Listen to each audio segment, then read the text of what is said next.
Pa, ito yung ano, yung sopa na ano napili namin. Pero ano yan, may ibang kulay. Kasi may ano, may hindi maganda yung ano yung mga ano pa ngayon, tela niya. Pero may pinili kami na magandang ano, tela. Ayun oh. Ayun. Oo. Ayun yung throw pillow. Ganyang kulay ng ano. Ganyan yung kulay yung magiging set ng sala. Ayan. Tapos ano siya, may round table na rin na ano, round table na maganda, tapos may upuan din.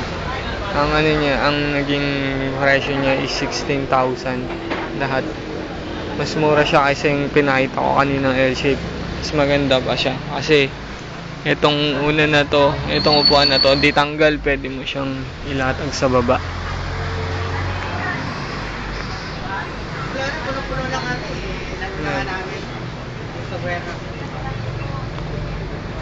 Dapat sinabay mo na.